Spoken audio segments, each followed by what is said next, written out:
Hi నమస్తే welcome to Myra media. నేను మీ కేవీఆర్. శ్రీవారి లడ్డుకు సంబంధించి దేశవ్యాప్తంగా ప్రపంచవ్యాప్తంగా 140 కోట్ల మంది హిందూ బంధువుల మనోభావాలు ఏ రేంజ్లో రగిలిపోతూ ఉన్నాయో చూస్తూనే ఉన్నాం. దీనికి సంబంధించి దేశం మొత్తం స్పందిస్తున్న పరిస్థితి. వివిధ రాజకీయ పక్షాలు కూడా లేటెస్ట్గా ట్వీట్లు పెట్టి వాళ్ళ స్పందనను తెలియజేసే ప్రయత్నం జరుగుతుంది. అయినా సరే ఈ కూటమి నేతలకు సిగ్గు ఎగ్గు అనేది లేకుండా పోయింది.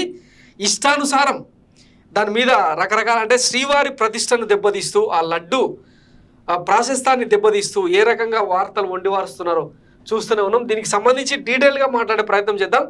రోజు రోజుకు దానికి సంబంధించిన ఆధారాలు ఎవిడెన్సెస్ పెద్ద ఎత్తున వస్తూ ఉన్నాయి. ఒక రకంగా చెప్పాలంటే ఈ కూటమి సర్కారు ముఖ్యంగా చంద్రబాబు పాలన తన్నబోయి తన్నించుకున్నట్టు అయిందనమాట. దీనికి సంబంధించి డీటెయిల్గా మాట్లాడే ప్రయత్నం చేద్దాం. మనతో పాటు సీనియర్ అనలిస్ట్ కేఎస్ ప్రసాద్ గారు ఉన్నారు. వారిని అడిగి మరిన్ని వివరాలు తెలుసుకునే ప్రయత్నం చేద్దాం. Good morning sir. మార్నింగ్ అండి. సార్ టోటల్ లడ్డు ఎపిసోడ్తో ఏమనుకోవచ్చు అంటే మీరు గత 100 రోజుల పాలనను బట్టి మీరు గమనిస్తారండి, కంటిన్యూస్గా ప్రతిదీ డైవర్టింగ్ పాలిటిక్స్ జరుగుతున్నాయి. ఒకటి, ఈ లడ్డూల చాటున స్టీల్ ప్లాంట్కి చీకటి దెబ్బలు పడుతున్నాయా? ఎస్, ఖచ్చితంగా అమ్మడానికైనా బ్రహ్మాండమైన కథ తెర వెనక నడిపించేది జరిపించవలసింది జరిపించుకుంటారా? రెండోది, ఈ టీటీడీ అనే ఒక దేవస్థానం మన అదృష్టం పూర్వజన్మలో చేసుకున్న సుకృతానికి ఆంధ్రప్రదేశ్లో ఉంది. దీన్ని ఏమైనా కేంద్ర ప్రభుత్వ ఆధీనంలో పెట్టడానికి ఈ బీజేపీ చేస్తున్న దాష్టికం. ఎందుకంటే అయోధ్య ఇస్ ఎ ఫెయిల్యూర్.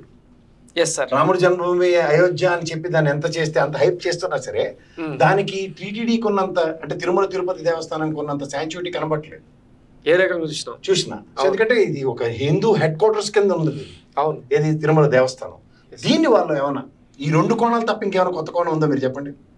మీరు ఎందుకంటే ఒక ఫ్యాబ్రికేటెడ్ రిపోర్ట్స్తో సబూ సందర్భం లేని సిచ్యువేషన్స్తో, ఎందుకంటే దశాబ్దాల చరిత్ర కలిగిన తిరుమల దేవస్థానంలో ఒక లడ్డూ ప్రసాద కొన్న శాంచురిటీని దాన్ని ఎలా చెడగొట్టాలా నా దాంట్లో 146 కోట్ల హిందూ మనోభావాలతో వాళ్ళు ఎలా ఆడుకుంటారో చూడండి. ఒక తలా తోకా లేని ఇష్యూని తీసుకొచ్చి అవును ఎట్లా చేస్తారు చూడండి. సో అదే 100 రోజుల పాలనలో ఏమి చేయలేక ఇచ్చి privatisation, Visakha privatisation, steel plant privatisation, పైపచ్చి అక్కడ ఈ హిందూ హెడ్ క్వార్టర్స్ అయిన తిరుమలకి మన ఆధీనంలో నుంచి కేంద్ర ప్రభుత్వ ఆధీనంలోకి ఒక కుట్ర పన్నుతున్నారా? ఎందుకంటే ఇతను చంద్రబాబు నాయుడు గారు గతంలో ఉన్న ఒక డిఫరెంట్ డైమెన్షన్స్ తో పనిచేసే ఆ ఫోకస్ కనబడట్లేదు. ఎందుకు అంటే ఒక తలా తోకాలని ఒక దిక్కుమాల రిపోర్ట్లు తీసుకొచ్చి దాంతో ఏం చేస్తున్నారో చూసుకోమనండి. ఎందుకంటే NBFL అన్నది దశాబ్దాల చరిత్ర కలిగిన తిరుమలలో ప్రతి కైంకర్యానికి వాడే నెయ్యని ఒక 3 phases దానికి టెస్టింగ్ చేస్తారు. అవును, తదనంతరం దాంట్లో ఏమైనా తేడాలు జరిగితే ఈ NDDBకి పంపిస్తారు. ఓకే కదా. ఇక్కడ మీకు నేను నిన్న మనం మాట్లాడుకున్న దాంట్లో ఈ డేట్లు చూడండి. కౌఘి 12/7/24, 17/24 శాంపుల్, 23/7/24 కంప్లీషన్. ఇది జూన్ జూలైలో గవర్నమెంట్ ఎవరిదండి? తర్వాత మనకి టీటీడీ బోర్డు ఎలక్షన్ నోటిఫికేషన్ పడగానే రద్దు అయిపోయినట్టే కదా. అవును. సో అప్పుడు అంతా ఒక ఈఓ గారి ఆధీనంలో నడుస్తూ ఉంటుంది కదా అక్కడ. అవును. పైపచ్చు అక్కడ శ్రీ వైష్ణవులు తయారు చేసే ఆ ఇంగ్రీడియంట్స్ ని 21వ తారీఖు నాడు మన ఈఓ గారి ట్వీట్ లో చూడండి. అవును. రెండో విషయం, ఇక్కడ ఒక మెయిల్ ఐడి ఉంది చూడండి, Srinivasa981@gmail.com. దీనికి సంబంధిస్తూ టీటీడీ వాళ్ళు మెయిల్స్ ఎలా ఉంటాయో ఒకసారి చూపిస్తాను మీకు. ఇవి చూడండి మీరు.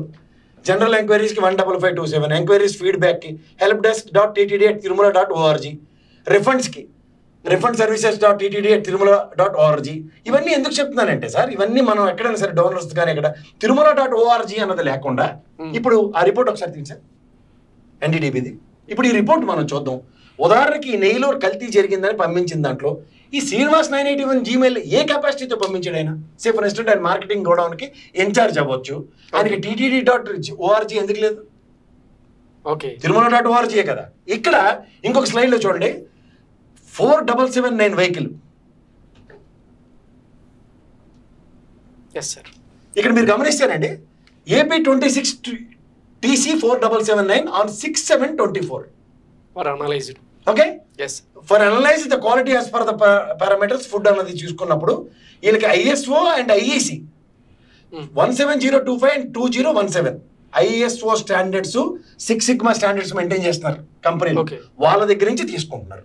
ఇప్పుడు ఈ కంపెనీ పేర్లు ఉన్నాయి సార్, ఒకసారి ఇది అయింది కదా, ఈ వెహికల్ నెంబర్ మీకు చెప్పాను ఇప్పుడు. Yes sir. రెండోది ఇప్పుడు చూడండి ఎవరు వీళ్ళు. మొదటి supplier Vaishnavi dairy specialities private limited, Parag milk foods రెండోవాడు, ఏఆర్ డైరీ ఫుడ్స్ మూడోవాడు, కిర్పారామ్ డైరీ ప్రైవేట్ లిమిటెడ్ నాలుగోవాడు, ప్రీమియర్ అగ్రి ఫుడ్స్ తీతిది నెయ్యి సరఫరా చేస్తున్నాయి ఈ 5. కానీ బయటకు వచ్చింది ఏంటి, ఏఆర్ డైరీ ఫుడ్స్ మీద అనుమానం అని చెప్తున్నారు. ఉదాహరణకి 4779 వెహికల్ ఏఆర్ డైరీదే కాదా, ఇది ఎక్కడ మెన్షన్ చేయాలా? ఇప్పుడు 3 టెస్టులు ఇందాక ఎన్డీబీబీకి పంపించే మునుపు తిరుమలలో చేసి రెగ్యులర్ ప్రతి కంటైనర్, ఎందుకంటే ఒక కంటైనర్ 4 రోజులకి వినియోగించబడుతుంది. ఒక కంటైనర్ నెయ్యి కనుక వస్తే దైవ కైంకర్యాలన్నిటికీ 4 రోజులు వినియోగించబడతాయి, దైవ ప్రసాదాలు కానీ స్వామివారి సన్నిధికి అన్నిటికీ. ఓకే, ఇక్కడ గత ప్రభుత్వం మీద అపవాదం వేస్తున్నారు. నవనీత సేవ అన్నట్టు కొత్తగా ప్రవేశపెట్టి గోమాతలను అక్కడే పెట్టి గోశాల నుంచి తీసుకొచ్చినవి స్వామి కైంకర్యాలకు వాడుతున్నారు. ఓకే, ఇది వచ్చిన తర్వాత ఇప్పుడు నెక్స్ట్ దీంట్లో మనకి లాజిక్ ఏం మిస్ అవుతున్నాం మనం, ఏం మిస్ అవుతున్నారు చెప్పండి. ఈ రిపోర్ట్ లో ఒక వెహికల్ నెంబర్ లేదు, నెక్స్ట్ ఏ కంపెనీదో మెన్షన్ చేయలేదు. దీనికి తగ్గట్టు ఏఆర్ ப்ராடக்ட்ஸ் కదండి, ఆ కంపెనీకి సంబంధించిన డైరెక్టర్ గారు తమిళ్లో ఏం మాట్లాడారు ఒకసారి ఏంటి. ஸோ நாங்கள் வந்து தேவஸ்தானத்துக்கு சப்ளை பண்ணது ஜூன் ஜூலை மாதத்துல நாங்கள் அமைச்சிருக்கோம். கண்டினியூஸா அப்ப நடந்தது 2 மாதங்கள் தொடர்ச்சியா அமைச்சிருக்கோம். அதுக்கடுத்து வந்து இப்போ நம்மளோட நெய் அங்க போறது கிடையாது, சரிங்களா, நம்ம அனுப்புறது கிடையாது. இப்போ திருப்பி வந்து கம்பெனி மேல கம்பெனி நேமை யூஸ் பண்ணி எங்களோட நேமை யூஸ் பண்ணி ஒரு ரிப்போர்ட் வந்துட்டு இருக்கு. அதுல எங்கேயுமே எங்க கம்பெனி நேம் இல்ல, பட் ஆனா விஷயங்களை வச்சு பேசுறத வச்சு அதே மாதிரி சொல்றீங்க. இன்னொன்னு, எங்களோட தயாரிப்புல குறை இருக்கு, இந்த மாதிரி பண்றாங்க அப்படின்னு நீங்க வெளிப்படுத்துறத பட்சத்துல இருந்ததுன்னா எங்களோட ப்ராடக்ட்ஸ் நெய் எல்லா இடத்துலயும் இருக்கு, எல்லா இடத்துலயும் எங்க ப்ராடக்ட்டை நீங்க எடுத்து டெஸ்ட் பண்ணலாம். ఇక్కడ దీంట్లో సార్ ఈ చెప్పిన సారాంశం ఏంటంటే మాది టెస్ట్ ల్యాబ్ లో ప్రతి రిపోర్టుకి యాక్సెప్టెన్స్ బయట పెట్టారు కూడా వాళ్ళు యాక్సెప్టెన్స్ తోనే వాళ్ళు సప్లై చేసాం. అది కూడా జూన్ జూలైలో 16 టన్నుల ట్యాంకర్ సప్లై చేసాం అన్నది ఆవిడ చెప్పిన సారాంశం భాషలో. సో దీని అర్థం ఏంటంటే ఏఆర్ ప్రోడక్ట్స్ సంబంధించిన ఏ ఒక్క వెహికల్ రిజెక్ట్ కానప్పుడు 23వ తారీఖు రిపోర్ట్లో ఎన్డీడీబీలో వచ్చిన సారాంశం ఏంటంటే దీంట్లో వెజ్ ఆయిల్స్ అనేది వచ్చింది. వెజ్ ఆయిల్స్ లో ఫ్యాట్ కంటెంట్ ఉంది అన్నది మాత్రమే వెజిటబుల్ ఫ్యాట్ అనేది ఎస్టాబ్లిష్ చేశారు. ఏది ఈఓ గారు మొదటి ప్రవచనంలో. దీన్ని కూడా రెండో ప్రవచనం ఎలా మారిందో మీకు ఇంకొకసారి రిపోర్ట్లు చూపిస్తాయి. ఇందులో చూడండి, ఇక్కడ ఈ రిఫరెన్స్ నెంబర్ జ్ఞాపకం ఉంచుకోండి, AB02365. ఈ రిఫరెన్స్ నెంబరు నిన్న తెలుగుదేశం మీడియాలో మొత్తం నిన్న కూడా మేము బోధపరిచాం. AB02125 కింద ఉంది. ఇది మీరు ఈ రిపోర్ట్కి ప్రింట్కి దీనికి దేనికి సంబంధం లేకుండా వాళ్ళు మాధ్యమాల్లో ఇష్టం వచ్చినట్టు ఏది palm canal feet, palm oil, beef fellow ఇవన్నీ కలిపి ఫిష్ ఆయిల్తో సైతం చేసేస్తున్నారు. ఈ నిజంగా వీటితో తయారు చేస్తే ఒరిజినల్ నెయ్యి కన్నా ఇదే కాస్ట్ ఎక్కువ ఉంటుంది. ఇది ప్రాథమిక లాజిక్. ఇది మిస్ అవుతూ ఇది ఏం చేశారంటే ఫ్యాబ్రికేటెడ్ రిపోర్ట్. ఇది ఇప్పుడు ఇది వచ్చింది కదా సార్, ఈ AB02365 నిన్న చూపించిన తెలుగుదేశం మీడియాలో అండ్ వాళ్ళ ఊరికే టీటీడీ ఆఫీస్ నుంచి చెదగొడుతుంది. దాంట్లో AB02125 ఇన్వాయిస్ కింద ఉన్నది ఎనాక్సర్ 2లో, ఎనాక్సర్ 1కి వచ్చేటప్పుడు ఇది మార్చేశారు నిన్న ఎవరు ఈఓ గారి రిపోర్ట్లో. మళ్ళీ same AB02365 reference number, lab reference number correct చేసేసుకున్నారు దీంట్లో. కానీ ఇంకో పొరపాటు జరిగింది దీంట్లో. ఏంటి సార్ అది? అదే చెప్తున్నాను. ఇందులో ఎస్ వాల్యూస్ అని ఉన్నాయి చూడండి. ఈ ఎస్ వాల్యూస్ ఇది మార్చిన తర్వాత ఉన్నదానికి పాత రిపోర్ట్కి వెళ్ళండి, ఇది ఒక్కసారి గమనించుకోండి సార్. మార్కర్ ఇవ్వండి. ఇవి ఎస్ వాల్యూస్ నిన్నటి దాంట్లో ఉన్నది. నిన్న మళ్ళీ ఆయన ఈఓ గారు మాట్లాడుతూ ఎవరంటే ఈ ఎస్ వాల్యూస్ దానిలో ఈ ఎస్ వాల్యూస్ కంటెంట్స్ మారిపోయాయని ఆయనే అట్రిబ్యూట్ చేసి చెప్పారు. ఇది కనుక మీరు నిశ్చితంగా గమనిస్తే సోషల్ మీడియాలో తిప్పిన ఈ ఎస్ వాల్యూస్ అన్ని ఏ విధంగా పరివర్తన చెందాయో ఆ రిపోర్ట్లు తిండి చూసారు. ఇవన్నీ ఎస్ వాల్యూస్ ఎలా మారాయో 81 ఉంది, ఫస్ట్ 86 అయిపోయింది. ఇది 106, 99 ఇవన్నీ ఈ వేరియేషన్స్ వల్లనే మొత్తం బండారం బట్టబయలైంది. ఇవి గమనించుకోండి. ఈ రెండు కంపారిజన్స్ చేసుకుంటే ఇది ఫ్యాబ్రికేటెడ్ రిపోర్టో ఒరిజినల్ రిపోర్టో మీకే తెలుస్తుంది. ఇది చూడండి, 86, 88, 106, 99, 22.7, 12.76, 117.15, 19.77 standard S value limits as per the method ఏముందో చూడండి.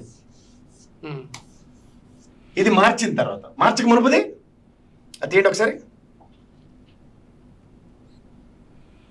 87.61, 98.105కి ఇది ఎంతంత ఉన్నాయి పారామీటర్స్ చూసుకోండి ఒకసారి. ఓకే, ఈ ఎస్ వాల్యూస్ చేంజెస్ వలన ఏ విధమైన వేరియేషన్స్ వస్తున్నాయో ఈ వేరియేషన్స్తో మనం ఎలా జస్టిఫై చేస్తారో చూసుకోండి. దీస్ ఆర్ ఆల్ ఫ్యాబ్రికేటెడ్ రిపోర్ట్సా కాదా? Yes sir. దీనికి మళ్ళీ మనం వీళ్ళు మోడస్ ఆఫ్ ఆపరెండి ఎలా ఉంటుందో గతంలో గోరంట్ల మాధవది అమెరికా నుంచి రిపోర్ట్లు తెచ్చామని పట్టాభి గారు వదలగొట్టిన తర్వాత తదనంతరం అది ఫేక్ రిపోర్ట్ అని నెక్స్ట్ డే మేము ఇలాంటి ఇన్వెస్టిగేషన్ ఇలాంటి పనికిమాల పనులు మేము చేయమని ఆ ఇన్వెస్టిగేషన్ అథారిటీస్ రెస్పెక్టివ్ కంట్రీ నుంచి ఎలా చెప్పారో జ్ఞాపకం తెచ్చుకోండి. ఓకే, ఇది వీళ్ళ మోడస్ ఆఫ్ ఆపరెండి. ఇప్పుడు మనం ఇంకొక విషయం మాట్లాడదాం. నిన్న ఈవో గారు చాలా బ్రహ్మాండంగా చెప్తూ ఇంత రేట్లు ఈ ఈమెయిల్ ఐడి ఒకటి సస్పిషియస్ థింగ్. ఎందుకంటే అన్ని చేసిన ఈ ఈమెయిల్ ఐడి కాకుండా టీటీడీ తిరుమల.org అన్న దాంతో కనుక్కుంటే వెహికల్ నెంబర్ 5799 ఎక్కడైనా మెన్షన్ చేసి ఉంటే లేదంటే ఎనీ కంపెనీ ఓకే ఆ ప్రోడక్ట్ సంబంధించిన కంపెనీ అన్నది కూడా with reference of so and so 4799 vehicle ER అన్నదో ఏదో ఒక కంపెనీ పేరు ఇందాక చదివినవి ఏమైనా ఉండుంటే this report would have been sanction. Okay, and where ఇంకొక దగ్గర చూస్తే మీరు 23/7/24న అంటే జూలై 24న 23వ తారీఖున ఈవో గారు 21న నెయ్యి వాసన చూస్తూ ఫోటో ఉంది. ఆ ఫోటో తీయండి చూడండి. నిష్ఠాతమైన బ్రాహ్మణులు ఆ ఇంగ్రీడియంట్స్ ఏవైతే ఉన్నాయో ఈయన పట్టుకున్నారు నెయ్యండి పెద్ద. అవును, ఈ పంతులు గారు పట్టుకున్న నెయ్యిలో నిజంగా వాళ్ళు అనుకున్న కొవ్వాయిలు అలాంటివన్నీ కలిసి ఉంటే ఇక్కడ దాకా తీసుకురారు కదా. ఆయన ఫస్ట్ పట్టుకుంటారా సార్? లేదు. అసలు వీళ్ళ దాకా వస్తుందా? అసలు వెహికల్ కి 3 phases చెకింగ్ లోనే పోర్టు దగ్గరికి పంపించాలంటేనే ఆ 3 కరెక్ట్ గా మాయిశ్చర్ కానీ లోపల దాని క్వాంటిటీ క్వాలిటీ కనుక ఎప్పుడైతే మీట్ అవ్వదో ఇమ్మీడియట్ గా రిజెక్ట్ చేస్తారు సార్. ఓకే, ఇమ్మీడియట్ గా రిజెక్ట్ చేసే ఇది ఉంది. ఎన్ఏబిఎల్ ఏదైతే చెప్తోందో ఆ 3 phases ఆఫ్ క్వాలిటీ చెక్ కనుక మీట్ కాకపోతే వెహికల్ పోర్టు దగ్గరికి వెళ్ళదు. ఓకే, 21వ తారీఖు నాడు ఈయన ప్రకారం ఎంత జరిగితే ఎంత సూపర్ గా ఉందని ఆయన ఎస్టాబ్లిష్ చేస్తే 23 లోపల ఎలా వెహికల్ వెళ్ళింది ఎన్బిడిడి రిపోర్ట్. ఓకే, సో ఇది ప్రశ్న. దీనికి తగ్గట్టు నిన్న ఈయన మాట్లాడుతూ ఆ క్వాంటిటీ అంత తక్కువ వాల్యూకి ఎవరిస్తారు అన్నది ప్రశ్న. అవును సార్. ఇప్పుడు మనం ఒక్కసారి మనం వెళ్ళగలిగితే సార్, ఇప్పుడు ఈ హెరిటేజ్ ఘీ ఉంది. మీరు స్విగ్గీలో దీని రేట్ ఎంత తెలుసా సార్? 567 ఉంది సార్ ఇక్కడ. చూసారా హెరిటేజ్ కౌ ఘీ బొమ్మ చూపించండి సార్ మళ్ళీ మన నంబర్. కౌ ఘీ ఇది హెరిటేజ్ 567 రూపాయలు ఉంది. ఇది ఏది స్విగ్గీలో ఆర్డర్ ఇస్తే స్విగ్గీ వాడు 20% ఛార్జ్ చేస్తాడు. అవును, అంటే 113 రూపాయలు తక్కువ చేస్తే ఎంత అవుతుంది సార్? 450 దగ్గర 480 రూపీస్ వేసుకోండి పోనీ. ఓకే, 450 480 మధ్యలో ఉంటుంది స్విగ్గీ ఆర్డర్ కాకుండా మనం హెరిటేజ్ తీసుకుంటే. Okay, in general bulk orders టన్నుల్లో ఉన్నప్పుడు అందులో మహాదేవుడి యొక్క కైంకర్యాలకు వాడతాం అన్నప్పుడు సబ్సిడైజ్డ్ రేట్ 380 రూపాయలకి ఇవ్వడంలో ఎంతవరకు తప్పు ఉంది? అది కూడా దగ్గర వేరియేషన్ 100 రూపీసే కదా సార్? అవును, బల్క్ ఆర్డర్స్ కి 100 రూపీస్ వేరియేషన్స్ లో లేకుండా ఉంటాయిగా. చిన్న లాజిక్లు కూడా మర్చిపోయి ఏది పడితే అది మాట్లాడుతున్నప్పుడు ఇవాళ గూగుల్ యుగం. ఈ హెరిటేజ్ కౌకి 567 రూపాయలకి మీకు జొమాటో స్విగ్గీ ఆర్డర్లో వస్తుంటే 20% వాళ్ళు ఛార్జ్ చేస్తారు ఎక్స్ట్రా జొమాటో వాళ్ళు డెలివరీ ఛార్జెస్. Yes sir. అది తెలిసి కూడా మనం ఆర్డర్ ఇస్తున్నాం అంటే దీనికన్నా ఎంత తక్కువ? ప్రైమరీ లాజిక్స్ అది మిస్ అయితే ఎట్లా? అంచేత బట్ట కాల్చి వాళ్ళు వేస్తే నిన్న ఈవో గారు ఎంక్వైరీ ఏరట. ఎందుకు ఏరు? రిజెక్టింగ్ అనేది రెగ్యులర్ ప్రాసెస్ అండి. ఇప్పుడు మనం ఆ దైవ కాంకర్యానికి వాడే క్వాలిటీస్లో 3 మిస్ అయితే ఎన్బిఎఫ్లో నెక్స్ట్ ఈ ఎన్డీడీబీ కూడా రిపోర్ట్ కనుక ఇవ్వకపోతే ఇది రిక్వైర్మెంట్స్కి అనుగుణంగా లేదు అన్నది కనుక తేలితే వాళ్ళు రిజెక్ట్ చేస్తారు. గతంలో తెలుగుదేశం ఆయనలో 14 నుంచి 19 దాకా 15 సార్లు రిజెక్ట్ చేశారు. వైఎస్ఆర్సీపీ ఆయనలో 18 సార్లు రిజెక్ట్ చేశారు. ఇంతకన్నా హైలైట్ ఏంటి తెలుసా? ఒకసారి 42 కంటైనర్లు లేవే కాకుండా రిజెక్ట్ చేశారు. ఓకే,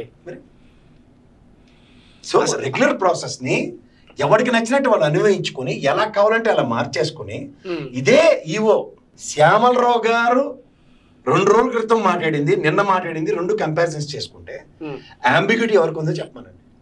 అంబిగ్యూటీ మీకే ఉంది.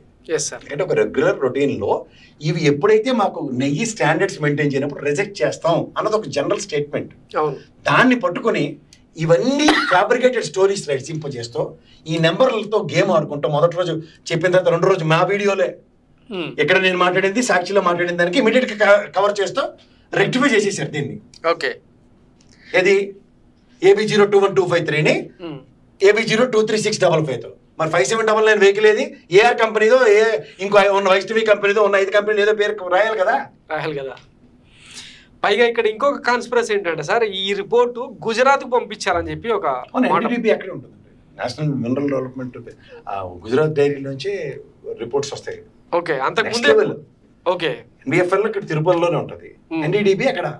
ఓకే, సో ఏంటంటే రేరెస్ట్ గా ఈ ఇప్పుడు NBFL రిక్వైర్మెంట్స్ ప్రకారం ఘీ తీసుకుంటుంది తిరుపతి. ఓకే, NBL అది ఎప్పుడైతే ఆ రిక్వైర్మెంట్స్ లేవన్నప్పుడు మా కంపెనీ నిన్నటిదాకా సప్లై చేసిన దాంట్లో అప్రహెన్షన్స్ లేదు, మీరు మాకు సర్టిఫికేట్ అని చెప్పి దగ్గరికి వెళ్తారు. ఫస్ట్ మీరు రెగ్యులర్ సప్లైర్ అనుకోండి సార్. మనం చెప్పేది ఏంటంటే వాళ్ళకి సింపుల్ గా NABL అంటే national accreditation board for testing and calibration laboratories నుంచి సర్టిఫికేట్ కావాలి. ఏది మీ ప్రొడక్ట్స్ కి. ఈ దీంట్లో ఏమవుతుందంటే TTD దగ్గర ఉన్న 3 పారామీటర్స్ వాళ్ళు చెక్ చేస్తారని చెప్పండి. 3 శాంపుల్స్ చేస్తారు. దాంట్లో ఆ 3 శాంపుల్స్ కి అనుగుణంగా ఉందనుకోండి యాక్సెప్టెడ్. మీరు L1 టెండర్ తీసుకున్నారండి ఫస్ట్. ఈ 5 కంపెనీలు L1 టెండర్ లో తక్కువ రేట్ లోనూ ఇస్తారు ఆప్షన్. ఇచ్చినప్పుడు 6 months టెన్యూర్ లో ఎంత సప్లై చేస్తారు. తర్వాత జరిగేది ఏమవుతుంది, NABL లో స్టాండర్డ్స్ రిక్వైర్మెంట్స్ వాళ్ళు అనుకుంటే తిరుమలలో ఈ శాంపుల్ తీశారు 3 రిక్వైర్మెంట్ లేదు, మాకు కావాల్సినట్టు లేదు, ఇది నెయ్యి మాకు వద్దు, రిజెక్ట్ చేస్తాం, ఇక మీద మీ లారీలు మాకు వద్దు అన్నారు అనుకోండి. వాళ్ళని సార్ మేము యాక్షన్ లో తీసుకున్నాం కదా సార్, మమ్మల్ని ఏం చేయమంటారు అంటే NDBB నుంచి క్లాస్ తీసుకురామంటారు. వాళ్ళు తీసుకొస్తే ఇందులో యాక్సెప్ట్ చూడండి ఇవన్నీ ఫ్యాట్ ఆయిల్ ఏవీ లేదు, ఇది ఓన్లీ వెజిటబుల్ ఫ్యాట్ అని చెప్పారు. దాన్ని మార్చి నెక్స్ట్ డే నుంచి కథలు వెళ్తే మనం ఏం చేస్తాం. అయిపోయి ఇక్కడ ఏంటంటే these are all fabricated reports according to their whims and fancies తయారు చేశారు. చేసి దీని ప్రజల్లో చర్చనీయాంశం చేస్తారు. ఎందుకు మొదటి 2 విషయాలు పక్కదారి పక్కి దీని మీద లడ్డు చుట్టూ, ఎందుకంటే ఎందుకు మనోభావాలు కదా, 146 కోట్ల దేశ ప్రజల యొక్క మనోభావాలతో వాళ్ళు చెలగట్టడానికి నిశ్చయించుకున్నారు. ఓకే, ఈ ఇష్యూ తర్వాత ఒక ట్వీట్ చాలా ఆసక్తికరంగా మారింది సార్. 1 nation 1 mom అని ఇప్పుడు ఒక ట్రోలింగ్ కూడా నడుస్తూ ఉందన్నమాట. Since 2 to 3 years అమ్మ used to fall sick the tasted. ఇందులో చూడండి అదివ్వండి. సో అమ్మ ఇది స్టాండర్డ్ అమ్మ ప్రతి ట్వీట్ లో అమ్మ ఇది చూడండి కట్ పేస్టే. ఓకే, ఇక్కడ ఒక అమ్మ అందరికీ అమ్మగలే సిక్ అయిపోతారు. అది కూడా since 2 to 3 years same cut and paste. ఇవి జాతి మాతనా ఎట్లా మరి? ఒకటే అమ్మకు వీళ్ళందరూ పుట్టారా? భరతమాత ముద్దు బిడ్డలు, ఇదంతా భరతమాత. ఇది అంటే చూడండి, నేను A+B² formula Jaganmohan Reddy plus 2AB బదులు జగన్మోహన్ రెడ్డి అన్నమాట. సో అంచేది వీళ్ళు సెట్ ఆఫ్ పీపుల్ రెడీగా ఉంటారు. ఎవరు వీళ్ళు పేల్చండి, శశిరూప అయ్యారు, వీళ్ళెవరు చైనా వాడు, వీడికి ఏంటి సంబంధం సార్? లూనాటిక్ ముత్తు నేనైతే తమిళ పైన ఎవరో వచ్చారు పాపం, ఏ అంట వినాశి, అన్ని ఫేక్ అకౌంట్స్. మళ్ళా డబ్బా రేకులు సుబ్బారెడ్డి అంట, ఇది చూడండి, ఇది మరీ పరాకాష్ట. ఖాందాదా సార్ మళ్ళీ మన మాటకి ఖాందా దగ్గరికి ప్రసాదం మీద వాళ్ళ అమ్మగారు ఇంత ఉన్నచ్చి ఉంటది. మళ్ళటోళ్ళు అంటే మనం వెళ్తాం ఏదైనా. సో వాళ్ళు ఆలోచించారు అన్నమాట, డైలీ కూలి ఇస్తాం మమ్మల్ని అంటారు చూడండి, అటా కూలిగాడు వచ్చాడు రోజు అని, అలా ఇల్లన్నమాట పేటిఎం. దీన్ని చూడండి ఎవరు పేటిఎం. సో బీజేపీ ఇంప్లీడ్ అవ్వడం, ఈ ట్వీట్స్ అన్ని వెలుగు చూడడం సెప్టెంబర్ 1924 19 నుంచి మొదలైపోతాయి. అవును, అప్పటిదాకా అమ్మగారికి ఏమవుదు. అవును, ఇక్కడ టంగమని అక్కడ దగ్గర ఇక్కడ చూడండి కరెంట్ లాగా ఇక్కడ స్విచ్ చేస్తే ఆడ ఫ్యాన్ తిరుగుతుంది, అలాగా వీళ్ళ అమ్మగారు అందరూ టక్ లైన్ కట్టేస్తారు. ట్వీట్లు కూడా అన్ని నిమిషాల వ్యవధిలో పడిపోయినాయి, అంతే. కొన్ని వేల పోస్టులు ఇట్లా వెలుగు చూసినాయి. సో ఇది మోడస్ ఆఫ్ ఆపరేషన్ అన్నమాట. వాళ్ళు ఎలాగోలాగా మనల్ని భ్రష్టు పట్టించాలి అన్న దగ్గర వీళ్ళందరూ స్టాండర్డ్. ఇంకో set of people Jaganmohan Reddy గారు బొమ్మ వేసి ఉరి శిక్షలు తీసేయాలి. అరే బాబు, జూన్ జూలైలో మీ గవర్నమెంట్ రా బాబు, అక్కడ ఉన్నది ఈవో గారు. మీకు ఇంకోటి చెప్తున్నా సార్, ఇందులో ఇంకొక మర్మం చెప్తాను sir. Say for instant TTD board constitute అయింది అనుకోండి, ఓకే. దేశం మొత్తం మీద చాలా మందికి అవకాశాలు ఇస్తారు. అవును. వివిధ రాష్ట్రాల నుంచి. అవును. టీటీడీ బోర్డులో ఉంటారు. గతంలో సుధామూర్తి గారు ఉండేవారు, కర్ణాటక నుంచి ఉండేవారు. అవును. ఇది ఒక చర్చ. ఓకే. రెండోది మీకు నేను ఇందాక చెప్పింది ఏంటి, ఎలక్షన్స్ ముందే బోర్డు డిజాల్వ్ అయిపోయింది. ఓకే. ఎలక్షన్ కోడ్ వచ్చింది దగ్గర నుంచి. మార్చి నుంచే లేదు గవర్నమెంట్ డిజాల్వ్ అయిపోయింది కదా. సప్లయర్స్ ఫర్ ఇన్స్టెంట్ అదే ఉన్నారు. అవును. Under the custody of EO గారే కదా. అవును. ఈఓ ఎప్పుడు వచ్చారు? జూన్ 4th కొత్తగా అపాయింట్ అయ్యారు. శ్యామలరావు గారు June 4th వచ్చారు. అవును. చార్జ్ తీసుకున్న దగ్గర నుంచి ఈ విధమైన ఇన్స్పెక్షన్ జరిగి ఆయన ఒకసారి 8 సార్లు జరిగిందంట. కొత్త ఈఓ వచ్చింది. అదే రొటీన్ అండి, అందులో తప్పేం లేదు. What is doing is 100% right. 8 కాదు, ఇంకో 10 సార్లు చేసినా నేను ఆశ్చర్యపడను. ఎందుకంటే స్వామివారి సన్నిధిలో ప్రతిదీ మెటిక్యులస్ క్యాలిక్యులేషన్స్ తో చేయాలి. చేస్తున్నప్పుడు నీకు డిస్క్రిప్షన్ ఉంది కదా, వ్యాన్ అవతల నాకు అక్కర్లేదా వ్యాన్ అని దగ్గర ఏకంగా మనోభావాలు కొవ్వులు కలిసిపోయి అని ఎంతమంది జీవితాలు తాడుకుంటారు సార్? ఈ మోడస్ ఆఫ్ ఆపరేండ్ గమనించండి. ఈఓ గారు వెహికల్ రిజెక్ట్ చేసి డిస్క్రిప్షన్ ఆయనకు ఉంది. ఈఓ గారు దాకా అక్కర్లే, పోర్టులోకి వెళ్దండి ఫస్ట్. అది అవును, ఫస్ట్ క్వాలిటీ చెక్లు, ఎన్ఏబిఎల్ చెక్లో అది కనుక తేలకపోతే క్వాలిటీ చెక్ రిజెక్టెడ్ అని అనుకోండి, ఆ వెహికల్ పోర్టుకి వెళ్దాం. ఓకే. వెళ్ళినప్పుడు లడ్డూల వాళ్ళ కంపెనీ తలకైనపోయి ఎన్డీబీబీకి పోయి అక్కడి నుంచి సర్టిఫికెట్లు తెచ్చుకుని, సార్ మాది ఈ ప్రోడక్ట్ కరెక్ట్ గానే ఉంది సార్, ఇలా ఉంది, మమ్మల్ని కన్సిడర్ చేయండి సార్, మేము L1లో L2లో L3లో ఉన్నాం కదా అని. దీంట్లో నందిని మిల్క్ కర్ణాటక, అది ఎన్నాళ్ళు బట్టేస్తుంది. ఫస్ట్ రిజెక్ట్ చేసింది ఎప్పుడండి? 17-18లో తెలుగుదేశం రిజెక్ట్ చేసిందండి. ఓకే. తదనంతరం ఇంకా 20% కన్సిడరేషన్స్ ఇస్తున్నారు. దాన్ని ఇప్పుడు జగన్మోహన్ రెడ్డి హయాంలో అని చెప్పి రుద్దే ప్రయత్నం చేస్తాం. ప్రతిదీ చెప్తున్నాను. జూన్ జూలైలో ఇది ఇప్పుడు ఎలా ఉందంటే 100 రోజుల పాలనలో వాళ్ళకి ఏంటంటే ఇంకా ఎలక్షన్ లో చూడండి, జగన్మోహన్ రెడ్డిని ఆడిపోసుకుంటే ఎలక్షన్ చూడండి, ఆ ట్రాన్స్ నుంచి ఇంకా బయటికి రాలే. ఇది గవర్నమెంట్ మందే, మనకి డిస్కషన్స్ ఉంటాయి, మనం పనులు చేయాలి, తప్పు రైట్లను సవరదీయాలి, సరి చేయాలి, దీనికే మనకి ప్రజాస్వామ్యంలో ప్రభుత్వం ఇచ్చారు, ఇవన్నీ మర్చిపోయారు. పట్టకాలు చేసేయడం. నేను ఈవో గారు ఈ మాటలతో దీనికి ఏమైనా ఎంక్వైరీ చేస్తారా సార్, దీని మీద ఏమైనా సింగిల్ జడ్జి పెడతారా, సిబిఐకి ఇస్తారా, పోలీసు సిఐడి ఇన్వెస్టిగేషన్ ఇస్తారంటే అవే ఎవరు, ఎందుకు ఎవరు? Because it's routine checkup. ఇది రెగ్యులర్ గా జరుగుతున్న ప్రాక్టీస్ ని అవుట్ ఆఫ్ ద బాక్స్. ఎందుకంటే టీటీడీ బోర్డు లేదు, టీడీపీ బోర్డు తీసుకున్న నిర్ణయానికి ఇది జరుగుతుంది. ఓకే. అందుకని టోటల్ గా ఈ మొత్తం కాన్స్పిరసీలో అంటే టీటీడీని బీజేపీ కేంద్ర ప్రభుత్వం కంట్రోల్లోకి తీసుకునే కుట్ర ఏదో వెలుగు చూస్తుందని చెప్పి మాట్లాడుతూ ఉన్నారు సార్. అందులో నిజమేంత? ఫస్ట్ అయితే మాత్రం స్టీల్ ప్లాంట్ అండి, వైజాగ్ స్టీల్ ప్లాంట్ వెనక నుంచి గోతులు తవ్వేశారు దానికి. ఓకే. ఆ గొయ్యలు పోర్చడానికి దీన్ని, ఎందుకంటే ఇది అందరి మనోభావాలకు సంబంధించిన విషయం కదా సార్. నేను రియాక్ట్ అవుతాను, మీరు రియాక్ట్ అవుతారు, ఉన్న ప్రపంచంలో ఉన్న 146 కోట్ల మంది హిందువులు గ్యారంటీగా రియాక్ట్ అవుతారు దీనికి. ఓకే. అలాంటిది ఇది ఏమీ కాకుండా పట్టకలిసి మన మీద వేసి దీని సారాంశం, దీని తాత్పర్యం వాళ్ళకు అనుగుణంగా మలుచుకోవడానికి చేస్తున్న ఒక రాక్షస వికృత రాజకీయ క్రీడ. ఓకే. అందుకని ఇంకెళ్ళారు. పవన్ కళ్యాణ్ గారు సనాతన ధర్మ పరిరక్షణ కోసం ఒక ట్వీట్ వేశారు. దాని మీద కూడా పెద్ద ఎత్తున డిస్కషన్ జరుగుతుంది. ప్రకాష్ రాజ్ లాంటి వాళ్ళు మీరే డీసీఎంగా ఉన్నప్పుడు ఆ ఎంక్వైరీ చేసి దోషులను శిక్షించవచ్చు కదా అని చెప్పి ట్వీట్లు కూడా వేస్తా ఉన్నారు. ట్వీట్లకి ఏమో సార్, అందరూ ట్వీట్లు ఇస్తారు. అదే నేను ఎందుకు ఇప్పుడు అంటే అల్టిమేట్ గా వీళ్ళే కారణం అవుతున్నారు. అదే చెప్తున్నాడు. ఇప్పుడు రాయి తీసి ఇలా ఇసురుతారు పక్కన, అది ఎలక్షన్ టైంలో ఆ రాయి తప్పించుకోవడం, తిరిగి అది రాయిని ఎలా ఇచ్చేయాలన్నది అది ఎలక్షన్ స్ట్రాటజీస్.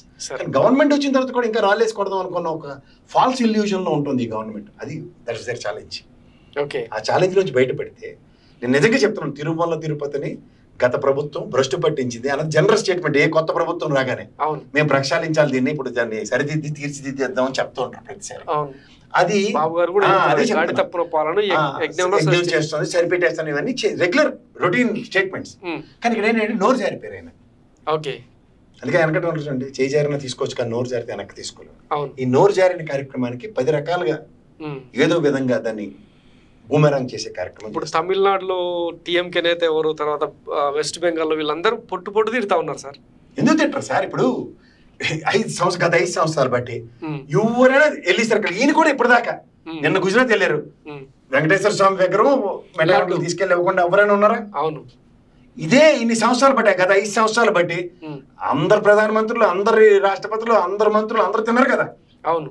మరి అందరు మనోభావాలు ఒక్కరోజు ఈయన ఇచ్చిన స్టేట్మెంట్ కి వాళ్ళందరూ వాంతులు చేసేసుకుంటారు, ఇంట్లో కూర్చుని కక్కెత్త బయటకు వచ్చేద్దా. అలా అమ్మ అని పెట్టారు చూడండి, ఆరోగ్యం పాడైపోయింది, ఇంట్లో కూర్చుండిపోయి జ్వరం వచ్చింది మా అమ్మకి. ఏంటి సార్ నాకు అర్థం కాదు. దేశంలో భరతమాత అనాలి అలాంటి. ఓకే, అందరికి స్టాండర్డ్ ఫార్మాట్. సో ఫైనల్గా బీజేపీ ఇంప్లీడ్ అవ్వాలని ఎట్లా చూడొచ్చు? ఆ నేతలు కూడా వరుసగా మాట్లాడుతూ ఉన్నారు. పురుగులు తిన్నట్టు తింటుంది ప్రాంతీయ పార్టీలని at the cost of regional parties అన్నది స్టాండర్డ్ డైలాగ్ వేసుకోగలిగితే ప్రాంతీయ పార్టీలు ఖచ్చితంగా. దీని సారాంశం ఒకటే చెప్తున్నాను సార్. ఇవాళ మీకు రేపు బుధవారం నాడు దీని మీద ఆర్గ్యుమెంట్స్ ఉన్నాయి. గౌరవ న్యాయస్థానంలో జడ్జి గారు కూడా ఖచ్చితంగా హిందూ మనోభావాల్ని మతతత్వ భావాల్ని ప్రేరేపించడం ఎంత తప్పు ఖచ్చితంగా ఆయనకి తెలిసిన స్థానంలోనే ఆయన ఉన్నాడు. Right persons will always there in judge positions. So వాళ్ళ డిస్కషన్స్ తో ఖచ్చితంగా దీని మీద ఒక మంచి జరుగుతుంది. అంటే ఇప్పటి నుంచి ఇంకా శ్రీవారిని రాజకీయాల్లోకి లాగే తంతు ఎండుకాడు పడ్డట్టే ఖచ్చితంగా పడాలి సార్. నా స్థాయికి స్వామివారి సన్నిధిలో ఆయన ఆశీర్వాదం కోసం తప్పించే మనలాంటి భక్తులం కూడా ఇవాళ ఆయన గురించి మనం మాట్లాడి రాజకీయాలు ఆపాదించి మాట్లాడడం ఎంతవరకు సమంజసం? అంటే మనకి ఖచ్చితంగా పట్టెడు ఆనందం అంటున్నాం అంటే వాళ్ళ భగవంతుడి ఆశీర్వాదం. ఆ భగవంతుడి సృష్టిలో మనం పుట్టిన వాళ్ళం. ఆ భగవత్ కార్యక్రమాలని మనమే చేస్తున్న కైంకర్యాలకి మనమే వేలెత్తి చూపించుకుంటే ఒక మనిషి తప్పిదాన్ని భగవంతుడికి ఆపాదిస్తే ఏమని చెప్పాలి? అది కూడా తప్పు జరిగిందా అంటే జరగలేదనే చెప్పాలి. నేను అదంతకంటే జరగలేదు అని. జరగదు కూడా. ఇప్పుడు ఆ 4799 వెహికల్ రిజెక్ట్ చేస్తే ఆబ్వియస్ గా డిస్కషన్ తో ఈవో గారు డిస్కస్ చేశారు. బట్ తదనంతరం ఆయన పెట్టిన మొదటి ప్రెస్ మీట్ కి ఈ ప్రెస్ మీట్ కి ఎంత వేరియేషన్ ఉందో చూడండి. అసలు ఆ లడ్డూను కల్తీ చేయాలంటే ఒక సెట్ ఆఫ్ బాడీ 12 మంది ఇంకోటి చెప్తా సార్, బృందము, ఆ సీనియర్ సైంటిస్ట్ వీళ్ళందరూ ఉంటారు సార్. దీనికన్నా మీకు ఇంకో విషయం చెప్తాను సార్. విశ్వ హిందూ పరిషత్కి ఒక 10 రూపాయలు డబ్బులు ఇచ్చి కష్టాల్లో ఉన్న రామ జన్మభూమి విషయంలో కోర్టులప్పుడు కూడా మన పుల్లారెడ్డి గారు ఆంధ్రప్రదేశ్ ప్రైడ్ ఆయన రక్షించిన విధానం అందరికీ తెలుసు. అలాంటి వ్యక్తి ఆయన స్వీట్ షాప్సే కదా సార్. అవును, పుల్లారెడ్డి స్వీట్. కోర్టులో రిటైర్ అయిపోయిన వ్యక్తులను తీసుకొచ్చి సేమ్ తిరుపతి ప్రసాదం టేస్ట్ అదే ఇంగ్రీడియంట్స్ అన్ని ఇచ్చి ఆయన ట్రై చేశాడు సార్. రాలేదు, టేస్టే రాలేదు. ఆయన ఒకటే మాట అన్నాడు తర్వాత, ఎందుకంటే విశ్వ హిందూ పరిషత్ అంటే భగవంతుడిని ఎలా గౌరవిస్తారో అందరికీ తెలుసు. ఒకే ఒక మాట అన్నాడు, ఇది నిజంగా దైవ సన్నిధిలో జరిగిన ఒక అద్భుతం, అంతే. ఆ అద్భుతాన్ని ఇంకెక్కడ జరగదు. అందుకే దానికి అంత పేటెంట్ రైట్స్ వచ్చాయి. ఈరోజు చూడండి, పేటెంట్ రైట్స్ విత్డ్రా చేయరు. అవును, స్టాండర్డ్స్ మెయింటైన్ చేయకపోతే. అదేమైనా జరిగింది 5 ఏళ్ళలో? లేదు. మరి ఏ ప్రాతిపదిక మీద మాట్లాడుతున్నాం?